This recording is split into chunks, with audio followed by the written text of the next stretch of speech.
Pernah nggak sih kalian itu kepikiran kalau kalian tuh merasa nggak bisa lepas memikirkan seseorang? Sehingga kalian itu sulit makan, sulit tidur, sulit melakukan aktivitas-aktivitas rutin lainnya kalau nggak ada kabar dari dia sama sekali. Padahal nih ya, kalian itu udah punya pasangan loh. Hati-hati, jangan-jangan kalian kena pelet.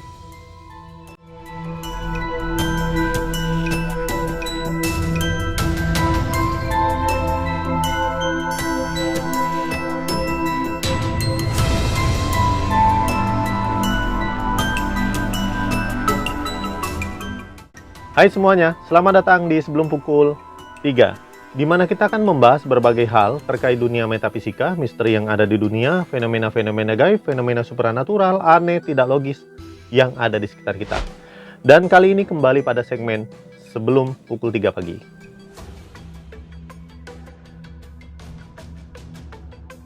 Semakin lama, semakin kesini, semakin banyak juga orang-orang yang terindikasi menjadi korban pelet.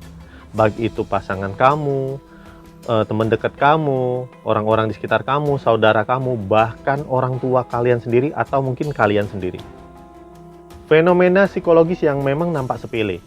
Tapi kalau misalkan kita biarkan ini terjadi terus-menerus, maka ini akan menimbulkan kerugian dan menimbulkan masalah sosial, bahkan tindakan kriminal yang ekstrim.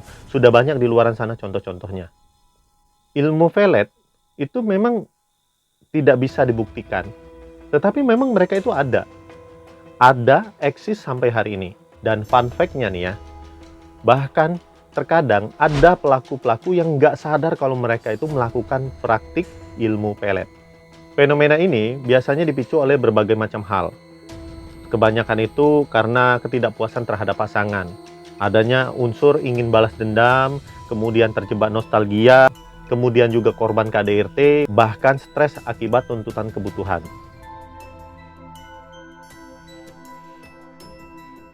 Sebelum kita membahas lebih jauh, kita kenali dulu 5 kebutuhan dasar manusia. Ini dipopulerkan oleh seorang ahli yang bernama Abraham Maslow, dan beliau ini juga seorang pelopor psikologi humanistik. Nah, menurut beliau ada 5 kebutuhan dasar manusia. Pertama, kebutuhan fisiologis atau kebutuhan fisik. Makan, minum, seks, dan sebagainya. Itu termasuk kebutuhan fisiologis. Nah, yang kedua, itu kebutuhan akan rasa aman dan nyaman. Rasa aman dari penyakit, rasa aman dari ancaman, rasa aman dari pertikaian. Pokoknya segala hal yang menurut pribadi kita ini, itu nggak boleh kita ada di situ. Atau, wah ini bahaya banget untuk kita. Nah, kayak gitu ya. Itu kebutuhan rasa aman dari ancaman. Yang ketiga, kebutuhan sosial. Dicintai, diakui, itu termasuk dalam kebutuhan sosial. Nah, yang keempat, kebutuhan akan penghargaan atau apresiasi. Ingin dihargai, ingin disanjung, ingin di reward, dan pokoknya diakuilah segala kerja kerasnya itu. Dan yang terakhir, kebutuhan aktualisasi diri. Ini dia ingin menunjukkan potensi dirinya, kemudian mengekspresikan diri, dan ingin kreativitasnya itu dilihat orang banyak. Dengan adanya kebutuhan-kebutuhan ini, maka manusia sejatinya akan terus berusaha untuk memenuhi kebutuhannya dari dia lahir sampai dia ke liang lahat.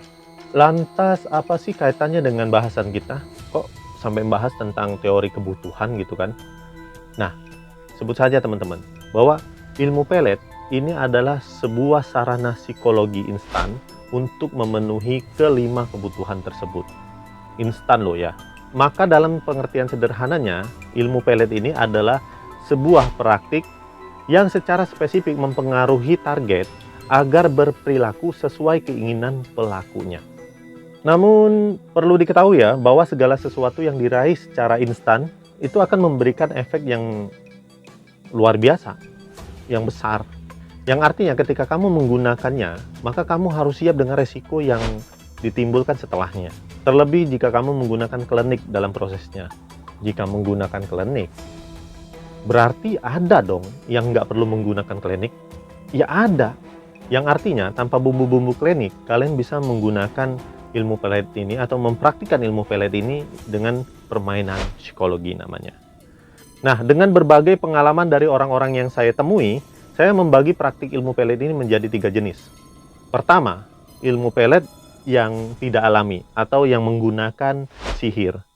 Nah, ciri-cirinya itu menggunakan jasa paranormal, kemudian juga menggunakan media jin, menggunakan media apa-apa gitu yang sekiranya ini nantinya ini akan menjadi media yang menghubungkan antara si pelaku dengan target.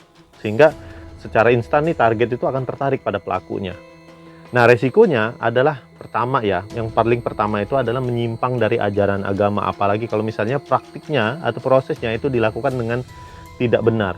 Misalnya minum darah, kemudian melakukan praktik atau ritual-ritual yang jelas-jelas ini nggak ada dalam tuntunan agama. Apalagi kalau misalkan niatnya nggak baik. Dan jelas pasti ada resiko, bisa dibilang kalau secara metafisika itu ada kutukan. Karena adanya perjanjian tadi. Yang artinya kalian itu akan berkaitan atau berhubungan erat dengan dunia metafisika. Dan dunia metafisika seperti yang kita ketahui, dunia yang abu-abu yang tidak kita ketahui sama sekali, yang tidak kita kenal, tetapi ketika kita masuk ke dalamnya, kita akan ikut campur, ikut bermain dalam permainan mereka, makhluk-makhluk yang tidak pernah kita kenal sama sekali. Jadi kalau misalkan kalian mempraktikkan ilmu pelet dengan klinik, ada perjanjiannya, sama aja kalau misalnya kalian melakukan praktik pesugihan. Yang kedua, ini yang dilakukan secara alami, yang artinya dengan pendekatan psikologi atau permainan psikologi. Biasanya nih ya, pelaku itu mengidentifikasi kebutuhan target, memancing dengan pertanyaan, kemudian kayak menganalisa dan segala macam gitu kan. Dan memang si pelaku ini akan membuat target itu merasa aman dan nyaman gitu kan, merasa tentrem banget kan. Kemudian mereka juga akan mempelajari ya, secara otomatis mempelajari 5 kebutuhan dasar manusia yang saya sebutkan di awal tadi. Kemudian pelakunya ini ya, biasanya itu nggak sadar kalau mereka melakukan praktik tersebut. Mereka tuh nggak sadar. Biasanya orang-orang yang terjebak ya, nggak sengaja jadi pelaku dalam praktik ilmu pelet ini, itu biasanya bekerja sebagai SPG, kemudian juga marketing. Itu rentan banget ya, rentan banget. Apalagi kalau misalnya kalian bertemu konten kreator gitu kan, yang notabene kalian lawan jenis, itu biasanya kalian juga baper nih, membuat pelaku bukan pelaku, maaf ya, membuat targetnya itu baper loh. Dan hati-hati dengan fenomena kayak gini, banyak sekali kasus di Indonesia yang melibatkan kesalahpahaman ini ya, banyak banget. Karena ya jelas bahwa resikonya itu akan menimbulkan masalah sosial di kemudian hari. Apalagi kalau misalnya kita kayak gini ya, contohnya nih ada cewek nih, cewek ini ya supel ke semua orang gitu kan, dan dia tanpa sengaja mempraktikkan permainan psikologi tadi, sehingga ada cowok yang baperan, yang nggak bisa mengendalikan dirinya, dia merasa bahwa cewek ini memperhatikan dia, akhirnya ya dia segala macam cara nih. Apalagi kalau misalnya dia mengalami gangguan kejiwaan, skizofrenia atau segala macam, maka yang akan terjadi adalah tindakan-tindakan ekstrim. Itu banyak sekali terjadi di negara-negara maju, itu juga banyak. Apalagi di Indonesia, banyak banget. Bahkan belakangan kasus-kasus yang saya ikuti juga terkait itu juga gitu. Jadi si korban ini adalah korban dari orang-orang yang baper sama dia.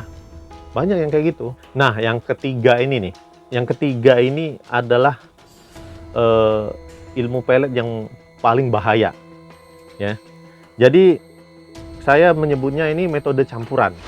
Dengan sihir iya, psikologinya juga main.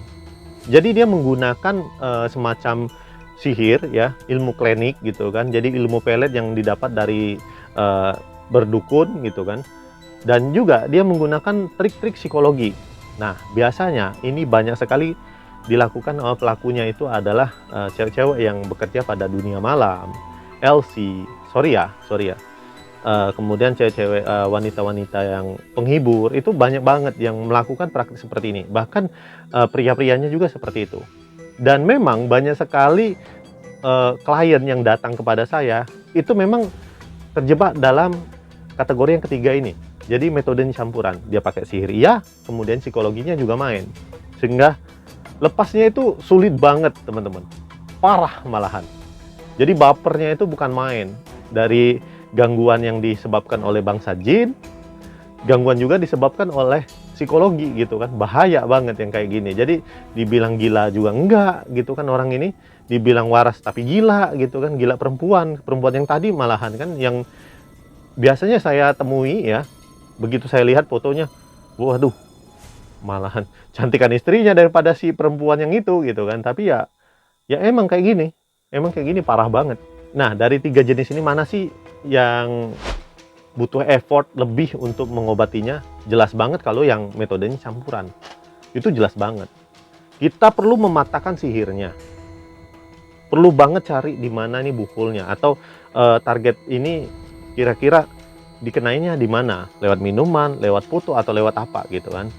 Jadi kita harus mengetahui betul bagaimana cara menghancurkan sihir ini. Pertama.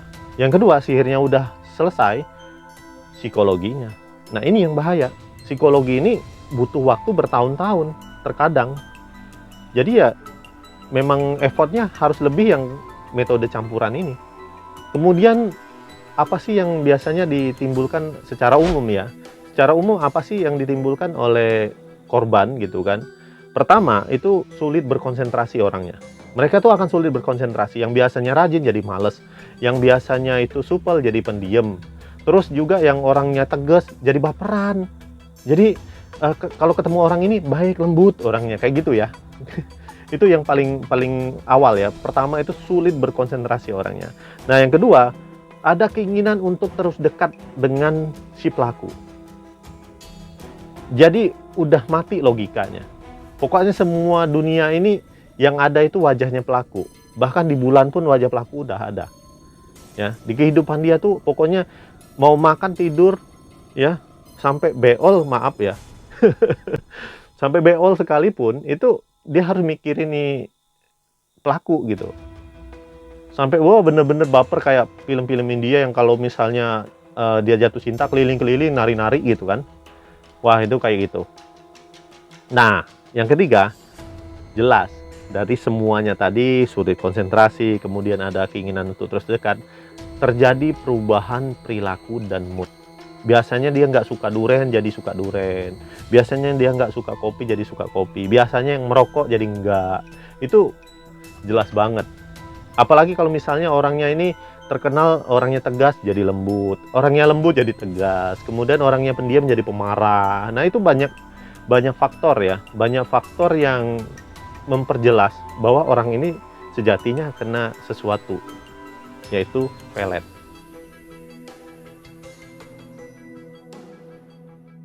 Oke, kita masuk ke bagian solusi. Jadi dari bahasan kita yang acak-adut tadi, pertama kalau misalkan kamu itu korban ya, kamu merasa korban setelah menonton video ini, atau bagian dari korban, atau pokoknya kalian dalam lingkungan korban lah, yang dimana di lingkungan kalian itu ada orang-orang yang terkena ya. Jadi jatuhnya terindikasi kena ilmu pelet ini. Yang harus kalian lakukan pertama kali adalah sadar. Ya bener, sadar. Kalian harus sadar kalau kalian itu aneh. Kalau kalian itu sedang menjadi pribadi yang lain, atau keluarga kalian tuh sedang menjadi pribadi yang lain. Kok bisa? Aku tuh nggak bisa lepas dari memikirkan ini. Apalagi nih ya, kalau kalian itu sudah memiliki pasangan. Kalau kalian jomblo, kemudian belum menikah gitu kan, masih single, itu nggak masalah. Ya, fine-fine aja. Tetapi kalau misalkan kalian sudah punya pasangan yang tadinya harmonis jadi berantakan, nah ini perlu banget kalian sadar pertama kali. Wong yang single aja kalau misalkan nih si pelaku ini kan banyak tujuan orang melakukan ilmu pelet, yang salah satunya itu pertama kebutuhan fisiologis maksudnya kebutuhan fisik. Kemudian juga ya mereka kebutuhan aktualisasi diri pastinya si pelaku ilmu pelet ini. Jadi mereka ya otomatis kebanyakan menggunakan ilmu pelet ini untuk menarik habis harta kalian. Ya, hati-hati itu. Jadi yang jomblo pun ya tetap harus waspada. Kalau kalian merasa pasangan kalian itu selalu meminta harta, meminta sesuatu yang sebetulnya kalian tuh sulit untuk memenuhinya, tetapi kalian kayak terpaksa gitu kan, bikin dia tuh nyaman, senang gitu, kalian penuhi, itu hati-hati. Maka pertama yang harus kalian lakukan itu adalah sadar. Kedua, kalian harus segera merencanakan mencari tenaga profesional. Kalau kalian nggak percaya sama paranormal, nggak percaya sama dukun, nggak percaya sama ahli ruqyah, datang ke psikolog, ya. Karena ingat, bagaimanapun ilmu pelet ini adalah sarana psikologi yang instan. Jadi perlu psikolog di dalamnya. Kalau kalian nggak percaya dengan orang-orang yang memiliki kemampuan itu. Tetapi ya memang lebih bagus lagi kalau misalkan ketika ada indikasi campuran, dia punya sihir main, psikologisnya dapat juga, ya ini perlu juga gitu. Dua-duanya malahan lebih bagus. Kalau misalnya kalian ya, aku nggak percaya sama hal-hal yang klinik-klinik gitu, ya udah kalian ke psikolog. Karena jatuhnya ya, orang-orang yang menjadi korban ini, korban ilmu pelet ini adalah orang-orang yang dalam kondisi terhipnotis. Jadi bahaya banget ya, atau tersugesti gitu. Tersugesti. Sorry, ini agak belibet saya ngomongnya. Karena ini penting banget kayaknya. Nah, ketiga nih ya. Ini ketiga, ini perlu campur tangan orang-orang terdekat. Kalian harus kasih support secara masif, secara terus-menerus kepada si penderitanya ini atau korbannya ini. Harus dikasih support agar kepribadiannya itu balik lagi, agar dia menjadi dirinya kembali. Terus jauhkan dia itu perlahan-lahan dari si terduga pelakunya. Karena ya, kenapa saya bilang terduga pelaku? Ilmu pelet nggak ada dalam hukum, nggak bisa dipidana tuh orang. Jadi ya udah, kita anggap saja ya terduga pelakunya gitu. Yang penting yang perlu kita obati adalah si korban tadi, si pasiennya tadi. Itu penting banget. Oke, sampai di sini dulu perjumpaan kita. Sebetulnya kalau membahas ilmu pelet seperti ini memang banyak sekali ya, banyak sekali segmen-segmen yang harus kita buat.